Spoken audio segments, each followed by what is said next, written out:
Welcome to this quick guide where I'm going to show you how to downgrade your Windows 11 installation to Windows 10. Now on this computer, I currently have Windows 11 22H2 running, which is the latest version that's available at the time of recording this video. And if your computer has upgraded from Windows 10 to Windows 11 in the last 10 days, you can go ahead and open your settings and then go to the Windows Update tab. Here you want to find Advanced Options, and then you want to find Recovery.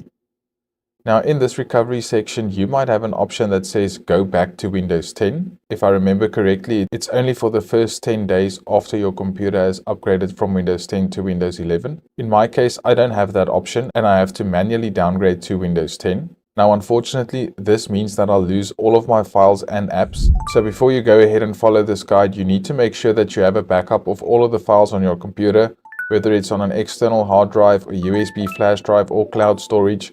You need to make a backup of your files.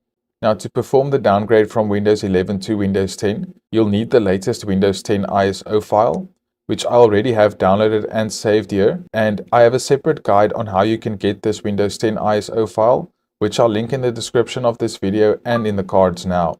But once you have this Windows 10 ISO file, make sure that you save it inside of your local disk C's root drive, because the downgrade process is going to delete all of your user files, so you can't save it inside of any of these folders that are saved in your user directory. So once you have this Windows 10 ISO file saved on your computer inside the C drive, you can go ahead and right click on it, and your right click menu might look different than mine, but you just want to find the option that says Open With and then click on that. And then make sure that you find the Windows Explorer app on your list of available options, and then just click on OK or Always to open it with Windows Explorer. Once you've done that, you'll see all of these files that are saved inside the ISO file.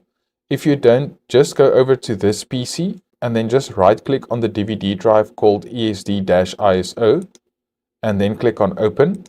And once you see these files, go ahead and double click on the setup.exe file.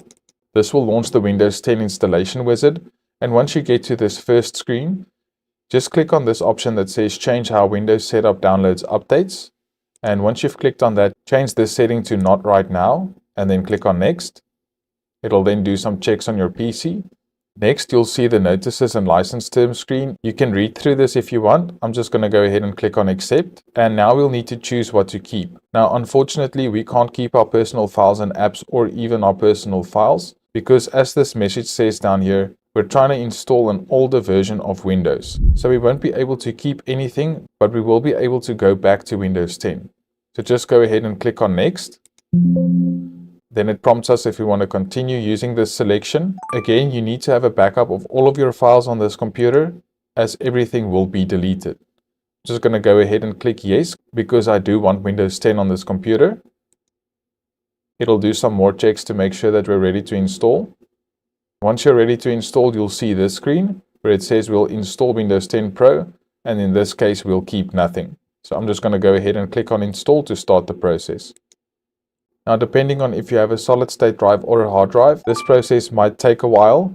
If you have a solid state drive, it could take anywhere from around 30 minutes to 45 minutes. If you have a hard drive, it could even take up to 2 hours.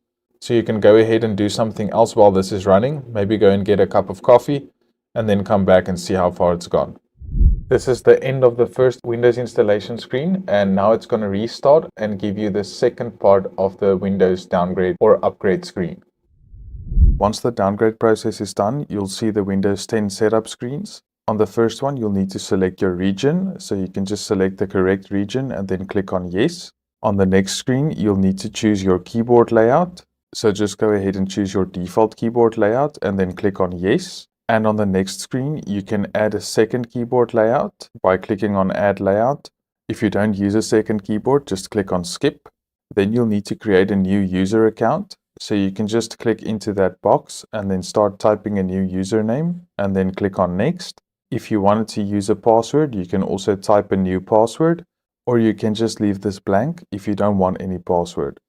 Then click on Next, and on the next screen, you can choose the privacy settings for your device. On this screen, I recommend that you turn off every slider, and then you can just click on Accept.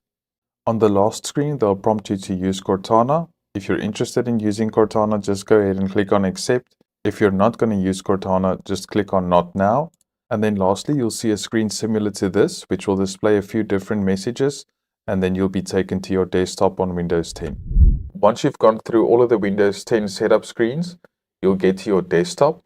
And something you should do before you start using your computer is just go down to your Start menu and click on that, and then go to Settings, go to Update and Security, and then just check for updates and let it install all of the latest available updates. And by doing these Windows updates, you'll also get some drivers that's needed for your system to function properly.